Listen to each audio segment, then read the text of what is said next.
Hello students, I am Miss Shah from Kankauli College, Kankauli. In the last lecture, we have seen how the organisms are adapted to the new habitat, that is by physiological, morphological and behaviorally. In today's lecture, we will see about the population.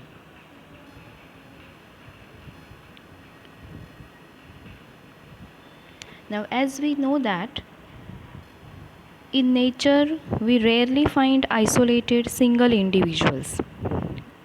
All the individuals, they live in groups in a well defined geographical area. They share or compete for similar resources and potentially interbreeding. Population is group of individuals belonging to the same species. All the human beings, we are all the human beings, we belong to the same species. We are called as Homo sapiens, and the number of individuals in population change from time to time. This changing nature of the population, it is nothing but the dynamics of population. The population ecology links population genetics and evolution. That means whatever the genetic changes or evolutionary changes which takes place, they are linked with the ecology of the population.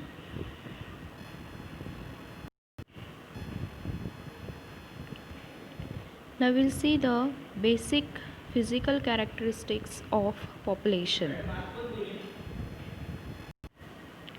First is the birth rate, then death rate, sex ratio, size and density of population. Remember that an individual has birth and death, but a population, when we consider a population, it has birth rate and death rate. We do not say that a population has death, or we do not say that population has death. We say that a population has a birth rate and death rate. We calculate the birth rate and death rate of a population.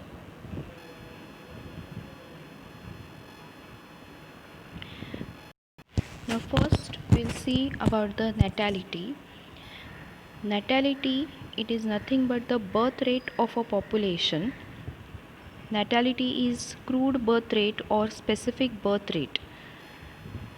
Now what is crude birth rate? Crude birth rate is used when calculating population size, that is number of births per thousand population per year. That means population size means calculating population size means calculating the number of births which have taken place in a year, in 1 year, that is per thousand population, per thousand individuals. And whereas specific birth rate, it is used to it is used relative to a specific criterion such as age. That is, here age factor is related with the birth rate. How many this much years of population has taken birth in this year. For example, we'll see one example. If in a pond there were 20 lotus last year, and through reproduction, 8 new lotus are added. That means there are already 20 lotus in a pond, and in the next year, if 8 new lotuses are added, that means if reproduction of that is 8 lotus takes place, then the current population will be 28. That means 20 is the previous population and 8 are added in the next year, so 28 will be the current population. When we calculate the birth rate, it is calculated as 8 by 20. 8 is the new population and 20 is the population, that is the previous population. So it is divided, we get 0.4 of springs per lotus per year. That means one lotus for per year it produces 0.4 offsprings. So that is this is how the natality is calculated. Then we'll see the absolute natality. Absolute natality, it is the number of births under ideal conditions, that is with no competition, abundance of resources such as food and water. That means it is this natality, it is calculated in under ideal conditions, that is without any pressures. That is the absolute natality. Then next is the realized natality. This natality, it is calculated with the number of births when environmental pressures come into play. When there is climatic pressures or environmental pressures on the population, at that time the what is the birth rate? It is calculated as realized natality. Then we'll see the mortality. Mortality is the death rate of a population. Previous we have seen the natality, it is the birth rate of a population. Now we'll see the mortality, it is the death rate of a population. Now it is a measure of number of deaths in a particular population in proportion to the size of that population per unit of time. Now these deaths are due to various causes like naturally, or disease causing disease, or by accidents, etc. So it is counted or it is calculated as a measure of number of deaths in a particular population in proportion to the size of that population per unit of time. In a given period of time, it how many death have taken place in that population, it is a death rate or it is a mortality. Mortality rate is typically expressed in deaths per 1,000 individuals per year. That means how many deaths have taken place in 1,000 individuals per year. For example, if 4 individuals in a laboratory population of 40 fruit flies died during a week, that means if there are 40 fruit flies in a laboratory, from this 4 individuals are died in a week. Then we calculate the death rate of a population as 4 by 40, that is 4 is the death individuals, that is 4 individuals are died, and 40 is the total population of that India of those fruit flies. So 4 by 40, that is 0.1 individuals per fruit fly per week.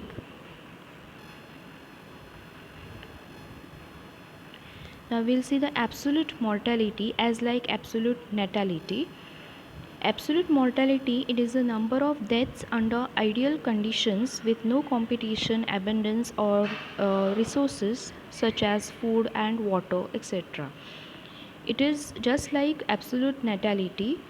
Absolute natality is the number of births under ideal conditions, but absolute mortality is the number of death under ideal conditions. How many death have taken place under ideal conditions, that is with no pressures, with no environmental or climatic pressures, how many death have taken place, that is counted.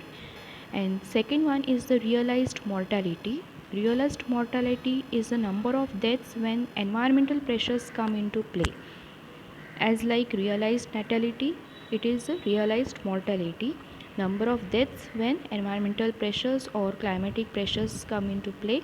At that time, how many deaths have taken place, that is counted as realized mortality. Then next we'll see the sex ratio. Now sex ratio, it is measured as the ratio of the number of individuals of one sex to that of the other sex. That means ratio of the number of individuals of one sex to that of the other sex means ratio of the number of individuals of females to that of the males. That means how many males are present and how many females are present. That is counted in the percentage. The males and females in a ratio of 1:1 is generally the most common evolutionary stable strategy, that is ESS. It is that is common evolutionary stable strategy. For example, we'll see the example of sex ratio. For example, there is a population of 100%. We will count a sex ratio as, for example, in that population there are 60% of females and 40% are males. In this way the sex ratio is counted.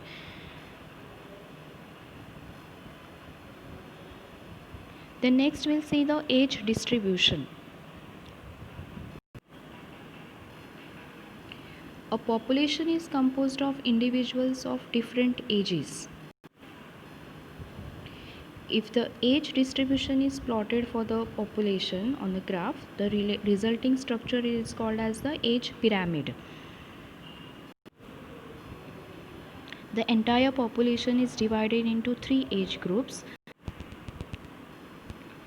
First age group is the pre-reproductive age group, that is from 0 to 14 years of children, that is the young population. Second population is the reproductive population or age group, that is from 15 to 44 years of age. That is this reproductive age group, they can reproduce themselves. And the third age group is the post reproductive age group, that is from 45 to 85 plus years. That means they have completed their reproductive stage.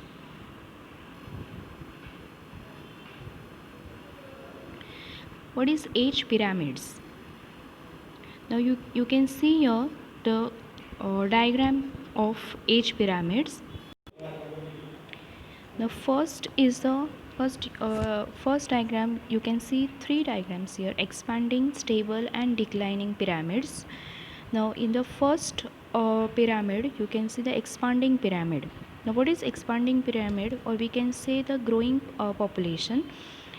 Now this population having larger number of individuals of the pre-reproductive age groups, which shows a very rapid rate. You can see the first diagram of expanding age pyramid. In the yellow color, it has more population, that is having the larger number of individuals, that is in the pre-reproductive age group. Then this pre-reproductive age group, it reproduces in the reproductive age group, and then that means they shows a very rapid rate of reproduction.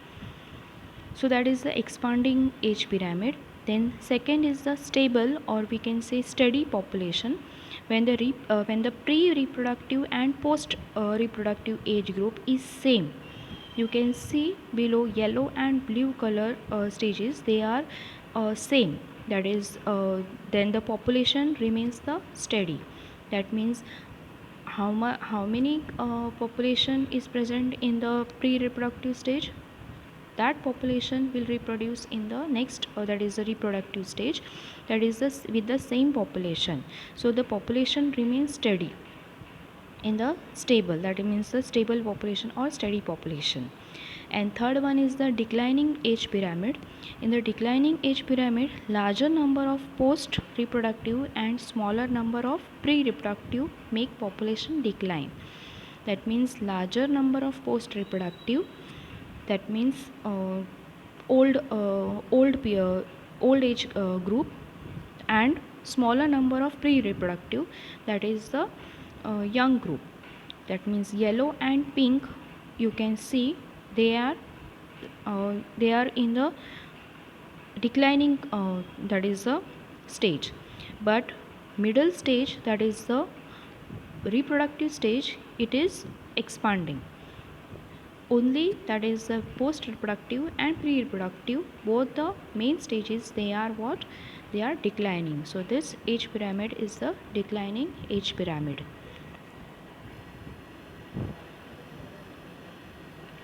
Then next we'll see the population size. The population size in natural habitat could be as low as less than 10, that is Siberian cranes in bird sanctuary, or go into millions Chlamydomonas in a pond. Now the size of the population, it can tell us a lot about its status in the habitat. So a population size in natural habitat could be as low as less than 10 Siberian cranes in bird sanctuary. That means the species may be very less, or it may be more also. So less, we can say the example of Siberian cranes in bird sanctuary, there are 10, and we can say that is millions of Chlamydomonas, that is algae, they are in a pond. Then the population size, it is more technically called as population density. It is designated as capital N, and it is the total number, is generally the most appropriate measure of population density. In some cases, it is either meaningless or difficult to determine the population density.